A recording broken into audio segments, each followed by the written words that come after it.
Hello दोस्तों, आज की क्लास में हम लोग मैथ्स जो है स्टार्ट करने वाले हैं बिल्कुल बेसिक से। ठीक है, सबसे पहले हम लोग पहला चैप्टर अपना करेंगे नंबर सिस्टम। नंबर सिस्टम में हम लोग सबसे पहले कुछ डिफिनेशन जान लेंगे कि हमारे नंबर कौन कौन से होते हैं, कितने प्रकार के होते हैं। ठीक है, उससे रिलेटेड जितनी भी जानकारी होगी वो आपको आज इस वीडियो में देखने को मिलेगी। जैसे कि हम देखते हैं, अगर अपने चैप्टर की बात करते हैं संख्या पद्धति की, तो क्या बोला गया है, किसी भी संख्या को लिखने के लिए हम दो प्रणालियों का प्रयोग करते हैं। ठीक है, दो प्रणालियों का प्रयोग कौन से करते हैं, तो यहाँ पे बात करते हैं अगर, तो पहली प्रणाली क्या होती है, दार्शनिक प्रणाली। ठीक है, कौन सी होती है, दार्शनिक प्रणाली जो होती है ये पहली प्रणाली होती है। इसकी अगर बात करते हैं तो यहाँ पे इधर से स्टार्ट करेंगे तो इकाई होता है, फिर दहाई होता है, फिर सैकड़ा होता है, फिर हजार होता है, फिर बात करें तो 10,000 होगा, फिर लाख होगा, फिर 10 लाख होगा, फिर करोड़ होगा, फिर 10 करोड़ होगा, अरब 10 अरब। ये तो जो है हम लोग इसको यूज करते हैं, ज़्यादातर आम भाषा में इसी को यूज करते हैं। अब देखेंगे यहाँ पे अगर आगे बढ़ते हैं यहाँ तो दूसरी जो प्रणाली की बात करते हैं हम, ये होती है अंतर्राष्ट्रीय प्रणाली। अगर अंतर्राष्ट्रीय प्रणाली की हम बात करते हैं तो यहाँ पे थोड़ा सा देखिएगा, अंतर्राष्ट्रीय मानक जो होते हैं इसमें नापे जाते हैं। ठीक है, तो जैसे कि इकाई यहाँ पे इकाई ही होता है, दहाई ही होता है, उसमें भी सेम है, सैकड़ा भी सेम है, हजार भी सेम है, 10,000 भी सेम है। यहाँ पे देखो 1 लाख की जगह पे 100,000 लिखा हुआ है। ठीक है, 100,000 हो गया, फिर मिलियन हो गया, फिर 10 मिलियन हो गया, फिर 100 मिलियन हो गया, फिर यहाँ पे क्या हुआ, बिलियन हुआ, उसके बाद 10 बिलियन हुआ और 100 बिलियन हुआ। ठीक है, ये हमारी क्या हो गई, अंतर्राष्ट्रीय प्रणाली। ठीक है, ये अंतर्राष्ट्रीय प्रणाली ये जो है अंतर्राष्ट्रीय स्तर पर यूज की जाती है। ठीक है, अब देखेंगे आगे अगर हम बात करते हैं तो संख्याओं के प्रकार, यहाँ पे संख्याओं के प्रकार की बात करते हैं तो संख्याएं जो होती हैं वो निम्न प्रकार की होती हैं। जब से पहले की बात करते हैं तो प्राकृतिक संख्या होती है। प्राकृतिक संख्या कौन सी होती है, तो 0 से बड़ी जितनी भी संख्याएं होती हैं वो प्राकृतिक संख्याएं होती हैं। ठीक है, जैसे कि एग्जाम्पल में क्या लिखा हुआ है, 1 2 3 4 5 6 ... अनंत तक। ठीक, ये जितनी भी संख्याएं होती हैं ये प्राकृतिक संख्याएं होती हैं। आगे अगर हम बात करते हैं यहाँ पे देखें एक चीज, यहां पे देखना, यहां पे देखेंगे ये जो प्राकृतिक यहाँ पे एक सर्कल है। ठीक है, एक सर्कल ये अलग है, उसके बाद ये पूर्णांक का सर्कल है। ठीक है, उसके बाद ये परिमेय का सर्कल है, यहाँ पे देखेगा, और उसके बाद ये वाला जो है वास्तविक संख्याओं का सर्कल है। ठीक है, ये सर्कल क्या है, वास्तविक संख्याओं का सर्कल है, और इसके अंदर एक जो है अपरिमेय संख्याओं का सर्कल है। और लास्ट में देखेंगे तो ये सम्मिश्र संख्याओं का सर्कल है, सम्मिश्र संख्याओं का सर्कल है, और इसके अंदर एक जो है काल्पनिक संख्याएं लिखी हुई हैं। तो यहाँ पे अगर बात करते हैं सम्मिश्र संख्या की, अगर बात करते हैं तो वास्तविक और काल्पनिक संख्याओं को मिलाने से सम्मिश्र संख्याएं बनती हैं। ठीक है, अगर यहाँ पे वास्तविक संख्या की बात करते हैं तो वास्तविक संख्या परिमेय और अपरिमेय संख्याओं को मिलाने से वास्तविक संख्याएं बनती हैं। ठीक है, अगर हम इसकी बात करें परिमेय संख्या की, ठीक है, परिमेय संख्या के 2 पार्ट हैं। परिमेय संख्या जो है यहाँ पे, तो इसको जो है पूर्णांक जितने भी होते हैं वो परिमेय संख्या होती है। ठीक है, और इसमें जो है जितने भी प्राकृतिक संख्याएं होती हैं वो पूर्णांक के अंदर आती हैं। मतलब जितनी भी प्राकृतिक संख्याएं होती हैं वो सभी पूर्णांक होती है। यहाँ पे ये जो है आप लोग देख सकते हैं। जिसको भी इसकी पीडीएफ जरूरत हो वो टेलीग्राम पे जुड़ जाइएगा। टेलीग्राम की लिंक जो है वीडियो के डिस्क्रिप्शन बॉक्स में मिल जाएगी, वहां से जाके टेलीग्राम पे जुड़ जाइएगा, वहां पे हर एक क्लास की आपको पीडीएफ जरूर मिलेगी। आगे देखते हैं, अगर दूसरी संख्याएं हमारी क्या है, पूर्णांक संख्या। पूर्णांक संख्या क्या होती हैं, शून्य, धनात्मक तथा, यहाँ पे देखिएगा शून्य होता है, धनात्मक होता है तथा ऋणात्मक संख्याओं से मिलकर बनी हुई संख्याएं क्या होती हैं, पूर्णांक संख्याएं होती हैं। जैसे कि यहाँ पे निगेटिव संख्याएं देखो लिखी हैं, इधर से -4 -3 हो गया, -2 हो गया, -1 हो गया, 0 हो गया, और उधर जो है प्लस वाली संख्याएं हो गई। ठीक है, तो ये क्या हो गई, सारी पूर्णांक संख्याएं हो गई। ठीक है, यहाँ पे अगर आपसे पूछे धनात्मक पूर्णांक तो 0 को हटा दीजिएगा, 0 से इधर वाला पार्ट हटा दीजिएगा, तो इधर वाली जितनी संख्याएं होंगी वो धनात्मक पूर्णांक हो जाएंगी। अगर आपसे यहाँ पे पूछे ऋणात्मक पूर्णांक तो ऋणात्मक पूर्णांक जो है इधर जो है ये 0 से इस साइड वाली हटा दीजिएगा तो ये ऋणात्मक पूर्णांक हो जाएंगी। ठीक है, यहाँ पे आगे देखेंगे तो यहाँ पे देखो ये फिगर आपको बना हुआ है, इसमें पूर्णांक लिखा हुआ है, ये ऋणात्मक संख्याएं हो गई, ये क्या हो गई, धनात्मक संख्याएं। पूर्ण संख्याएं की बात करते हैं तो पूर्ण संख्या क्या होती हैं, पॉजिटिव नंबर जो होते हैं वो पूर्ण संख्याएं होती हैं। ठीक है, आगे देखेंगे इसकी अगर बात करते हैं यहाँ पे धनात्मक संख्याएं, तो धनात्मक संख्याएं बता ही दिया है आपको, जीरो को छोड़ देना है, आगे की संख्याएं जो होंगी वो धनात्मक संख्याएं होंगी। ऋणात्मक संख्याएं में भी जीरो नहीं काउंट होगा, ठीक है। इसके बाद देखते हैं उदासीन पूर्णांक, जो जीरो होता है वो क्या होता है, उदासीन पूर्णांक होता है। जीरो को उदासीन पूर्णांक भी कहते हैं। आगे देखते हैं, कुछ पॉइंट यहाँ पे लिखे हुए हैं, इनको आप लोग देखिएगा, बहुत ही अच्छे से समझिएगा। इसमें पूर्णांक क्या है, दो ऋणात्मक, ध्यान से देखिएगा, दो ऋणात्मक पूर्णांकों का गुणनफल हमेशा पूर्णांक होता है, ठीक है। दो ऋणात्मक पूर्णांक जो होंगे उनका गुणनफल हमेशा पूर्णांक होगा, ठीक है, वो भी पॉजिटिव। देखो जैसे दो ऋणात्मक पूर्णांक लिख लेते हैं, -1 -4, दोनों को गुणा करोगे तो प्लस का 12 आ जाएगा, ठीक है। आ गया ना धनात्मक पूर्णांक। सेम क्वेश्चन, मतलब सेम पॉइंट यहाँ पे बोला गया है। दूसरे पॉइंट की अगर हम बात करते हैं, यहाँ पे दो धनात्मक पूर्णांकों का गुणनफल एक पूर्णांक संख्या होती है। सेम धनात्मक होंगे तो धनात्मक में भी धनात्मक ही आएगा अगर दोनों धनात्मक हैं। अगर एक धनात्मक एक ऋणात्मक है तो आंसर जो है ऋणात्मक आएगा।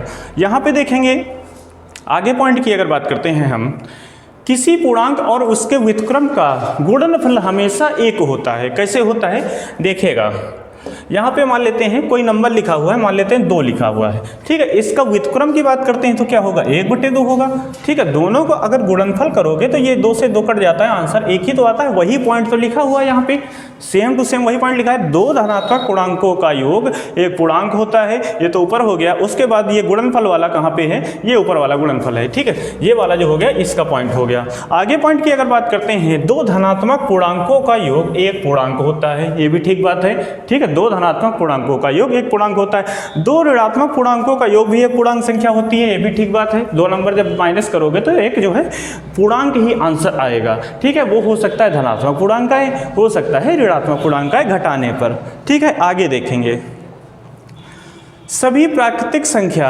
पूर्णांक संख्याएं होती हैं, ठीक है। जितने भी प्राकृतिक संख्याएं होती हैं, वो जो ऊपर वाला सर्कल बताया था वो जो है इन सब का कंक्लूजन है, ठीक है। मेन जो है अगर आप उस सर्कल को बहुत अच्छे से डिस्कस कर लेते हैं, समझ लेते हैं, तो ये सारे पॉइंट जो है आपको वहाँ पे समझ में आ जाएंगे। यहाँ पे देखेंगे तो क्या लिखा हुआ है, सभी प्राकृतिक संख्या पूर्णांक संख्याएं होती हैं, ठीक है। अगला, सभी पूर्ण संख्या पूर्णांक होती हैं, ठीक है। सभी जो है पूर्ण संख्या क्या होती हैं, पूर्णांक होती हैं। पूर्ण संख्या क्या होती है, जैसे 1 2 3 4, ठीक है, ये क्या होंगी, पूर्ण संख्याएं होंगी, ठीक है। पूर्ण संख्याएं क्या होंगी, जैसे 1 हो गया, 2 हो गया, 3 हो गया। पूर्णांक में क्या होता है, पूर्णांक में माइनस और प्लस दोनों वाले आते हैं, ठीक है, और 0 भी आता है। लेकिन पूर्ण संख्या जो होती है उसे माइनस नहीं काउंट किया जाता है, ना तो 0 काउंट किया जाता है। 1 2 3 4 ऐसे ही अनंत तो जो संख्याएं होंगी वो पूर्ण संख्याएं होंगी। यहां पे देखेंगे अगले क्वेश्चन पे अगर चलते हैं हम, सम संख्या। सम संख्या तो सबको पता होगा, वह संख्या जो 2 से पूरी डिवाइड हो जाए वह क्या होती है, सम संख्या होती है, ठीक है। विषम संख्या की बात करते हैं तो जो 2 से नहीं कटती वो विषम संख्या होती है। यहाँ पे देखते हैं भाज्य संख्या की अगर बात करें, वह संख्या, भाज्य संख्या क्या होती है, वह संख्या जो, ठीक है, जो स्वयं से कटे, ठीक है, और एक से तो कटेगी ही, स्वयं से भी कटेगी, उसके अलावा किसी से कटे तो वो संख्या भाज्य संख्या होती है। जैसे कि यहाँ पे बात करते हैं, जैसे 8 लिखा हुआ है, ठीक, ये 8 खुद से तो कटेगा ही, 1 से भी कटेगा और उसके अलावा ये 2 से भी कटेगा और 4 से भी कटेगा, तो ये भाज्य संख्या होगी। अभाज्य संख्याएं क्या होती हैं, तो वह संख्या जो स्वयं से कटे और 1 से कटे वह संख्या क्या होती हैं, अभाज्य संख्याएं होती हैं, ठीक है। अगला जो पॉइंट है यहाँ हमारा अभाज्य संख्याओं का ही है, इसको बता दिया बहुत अच्छे से। आगे देखेंगे हम लोग सह अभाज्य संख्याओं की बात करते हैं। सह अभाज्य संख्याएं क्या होती हैं, देखिएगा यहाँ पे, ऐसी संख्याओं के युग्म जिनके गुणनखंडों में एक से अतिरिक्त कोई भी उभयनिष्ठ गुणनखंड ना हो। सह अभाज्य संख्याएं जो होती हैं वो पेयर में होती हैं। जैसे कि देखेंगे यहाँ पे क्या लिखा हुआ है, 2,3 और 5,7 लिखा हुआ है। इन दोनों में क्या कुछ कॉमन है, नहीं है, एक को छोड़ के। सह अभाज्य संख्याएं वही होती हैं जिनका जो है मासा या एचसीएफ कह सकते हैं एक होता है, या फिर ऐसे कह सकते हैं दोनों में कुछ कॉमन ना हो, एक को छोड़कर, ठीक है। इनमें देखो कोई कॉमन नहीं है, इनमें कोई कॉमन नहीं है, ये क्या है, सह अभाज्य संख्याएं होती हैं। आगे बात करते हैं, अगर हम सह अभाज्य संख्याएं हमेशा युग्म में होती हैं, बता चुके हैं ये बात। कोई भी 2 क्रमागत संख्याएं सह अभाज्य संख्याएं होती हैं, जैसे कि लिखी हुई हैं, मतलब जितनी भी क्रमागत संख्याएं होती हैं वो क्या होती हैं, सह अभाज्य संख्याएं होती हैं। आगे देखेंगे, जीरो केवल 1 तथा -1 के साथ सह अभाज्य संख्या बनाता है। ठीक है, अगर इसकी बात करेंगे तो ये सह अभाज्य संख्याएं हैं दोनों। आगे बात करेंगे, अगर सह अभाज्य संख्या में दोनों संख्याएं अभाज्य हों ऐसा आवश्यक नहीं है। जैसे कि यहाँ पे देखते हैं, जैसे कि मान लेते हैं 9 और 10 को ले लेते हैं। ठीक है, दोनों संख्याएं अभाज्य नहीं है, लेकिन जो पेयर है वो सह अभाज्य है। सह अभाज्य का मतलब क्या होता है, दोनों में जो है केवल कॉमन एक होना चाहिए, उसके अलावा कुछ कॉमन नहीं होना चाहिए। ठीक है, तो ये भी पॉइंट क्लियर हो गया आपको। आगे देखते हैं, आगे अगर बात करते हैं, सह अभाज्य संख्याओं में दोनों संख्याएं अथवा एक संख्या अभाज्य हो ऐसा आवश्यक नहीं है। ठीक है, ये भी पॉइंट वही है। परिमेय संख्या की बात करते हैं। परिमेय संख्याएं क्या होती हैं? परिमेय संख्या वह संख्याएं होती हैं जिनको हम P/Q के फॉर्म में लिख सकते हैं। ठीक है, P/Q के फॉर्म में लिख सकते हैं। ठीक है, और Q यहाँ पे क्या होना चाहिए, जीरो नहीं होना चाहिए। मतलब जो नीचे वाला पार्ट है वो जीरो नहीं होना चाहिए। तो ऐसी संख्याओं को हम परिमेय संख्याएं कहते हैं। क्या होंगी परिमेय संख्या? वह संख्या जिनको हम P/Q के रूप में लिख सकते हैं। ठीक है, और Q is does not equal to zero, मतलब Q जो है जीरो के इक्वल नहीं होना चाहिए। जैसे कि ये संख्याएं यहाँ पे कुछ लिखी हुई हैं, डिवाइड में 5/5 लिखा है, 6/7, 1/3, 2/7 या 2/3, ये सारी संख्याएं क्या हैं, परिमेय संख्याएं होंगी। अच्छा, अगर अपरिमेय संख्याओं की बात करते हैं तो अपरिमेय संख्याएं क्या होती हैं? जिनको हम P/Q के फॉर्म में नहीं लिख सकते वो अपरिमेय संख्याएं होती हैं। यहाँ पे परिमेय संख्याओं के संबंधित कुछ गुण लिखे हुए हैं, इनको हम लोग देखेंगे। तो यहाँ पे अगर पहले गुण की बात करते हैं, परिमेय संख्याओं को संख्या रेखा पर पूर्णांक की तरह निरूपित किया जा सकता है। ठीक है, पूर्णांक की तरह निरूपित किया जा सकता है, क्योंकि ये जो P/Q के फॉर्म में होती हैं तो इनको अगर हम कैलकुलेट करेंगे तो पॉइंट में समथिंग कुछ आता है, कभी कभी पूरा नंबर भी आ जाएगा। तो उसको जो है हम लोग लाइन पे क्या होंगे, डिनोट कर लेंगे। जैसे कि यहाँ पे मान लेते हैं 0 है, यहाँ पे 1 है, ये 2 है, ऐसे 3 है, यहाँ पे -1, यहाँ पे -2 और यहाँ पे -3। जैसे कि कोई नंबर लिखा हुआ है, मान लेते हैं 2/5 ही लिखा हुआ है, इसको जब पॉइंट में करेंगे तो 0.4 आ जाएगा। तो 0.4 की अगर हम बात करते हैं तो 0 और 1 के बीच में यहाँ कहीं हम इसको नंबर लाइन पे डिनोट कर सकते हैं। ठीक है, ये हमारा पहला पॉइंट हो गया। यहाँ पे देखेंगे अगले पॉइंट की, यदि दो परिमेय संख्याओं को जोड़ घटाओ गुणा या भाग किया जाए तो जैसा परिमेय संख्या ही प्राप्त होती है। मतलब दो परिमेय संख्याएं हैं, अगर उनका आप जोड़ करेंगे या गुणा करेंगे या भाग करेंगे या घटाव करेंगे तो वो परिमेय संख्या ही प्राप्त होंगी। ठीक है, आगे देखेंगे, परिमेय संख्या के अंश और हर में बराबर संख्या से गुणा करने पर हमेशा परिमेय संख्या प्राप्त होगी। ठीक है, यह भी एक पॉइंट है। कोई भी परिमेय संख्या लिखी है, उसके अंश और हर में अगर बराबर संख्या से गुणा करते हैं, जैसे लिखा हुआ है 6/7। ठीक है, इसके मान लेते हैं 3 से गुणा कर दिया ऊपर, 3 से कर दिया नीचे, तो क्या बना 18/21। ये भी एक परिमेय संख्या है। ठीक है, ये भी एक परिमेय संख्या है। परिमेय संख्या होती क्या है, जिनको हम P/Q के रूप में लिख सकते हैं। मतलब P/Q के फॉर्म में हम लिख सकते हैं, वो सारी संख्याएं क्या होती हैं, परिमेय संख्याएं। अगले पॉइंट की अगर हम बात करते हैं तो अगला पॉइंट क्या लिखा हुआ है, परिमेय संख्याओं का योगफल और गुणनफल की संक्रियाएं क्रम विनिमेय सहचार्य होती हैं। ठीक है, क्रम विनिमेय सहचार्य होती हैं। मतलब क्या है, परिमेय संख्याओं का गुणनफल, ऊपर वाला पॉइंट सेम है, का योगफल और गुणनफल जो होता है वो परिमेय संख्या ही होता है, इसको ऐसे कह सकते हैं। ठीक है, अगला जो है अपरिमेय संख्या क्या है, अपरिमेय संख्या बता चुके हैं, जिसको P/Q के फॉर्म में हम नहीं लिख सकते हैं, उसको क्या कहते हैं, अपरिमेय संख्या। जैसे कि एग्जाम्पल यहाँ पे लिखे हुए हैं, देखो लिखा है, जैसे √3 लिखा हुआ है, √5 लिखा हुआ है, √2 लिखा हुआ है, इसको ऐसे लिख दो, √2 - √3 जैसे लिखा हुआ है, इसको हम लोग नंबर लाइन पे भी नहीं बना सकते।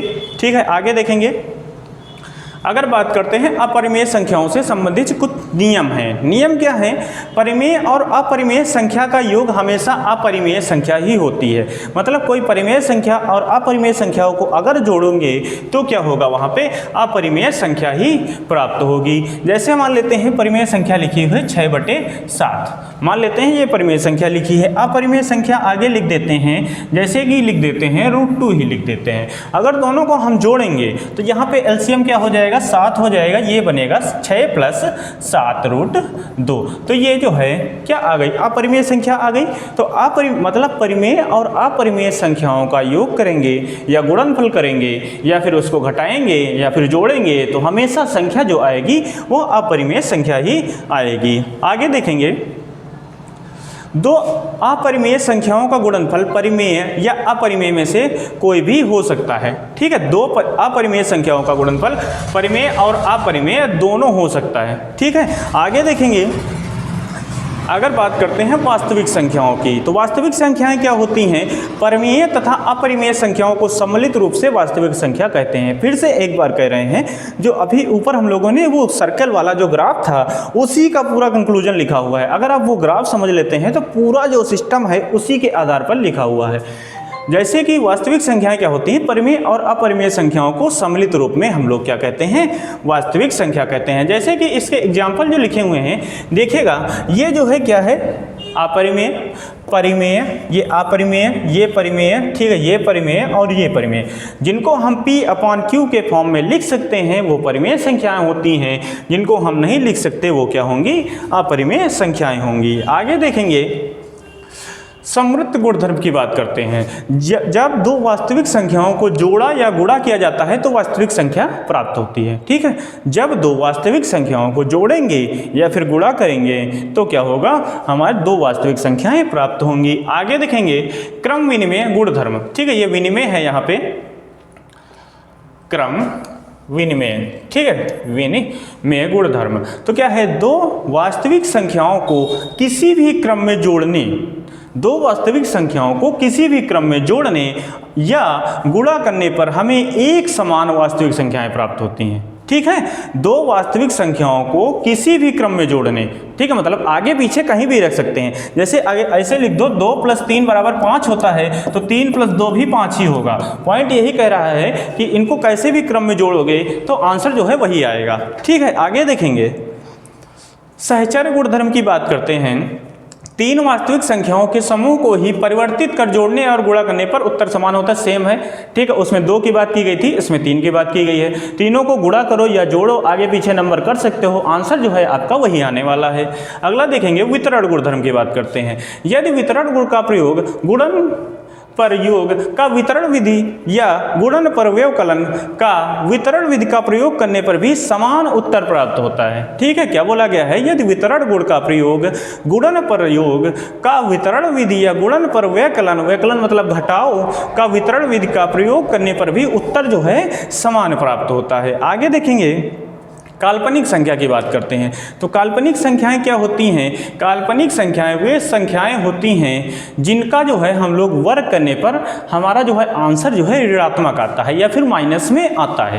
परिणाम क्या होता है? माइनस प्राप्त होता है, ऋणात्मक परिणाम प्राप्त होता है। उनको हम लोग क्या कहते हैं?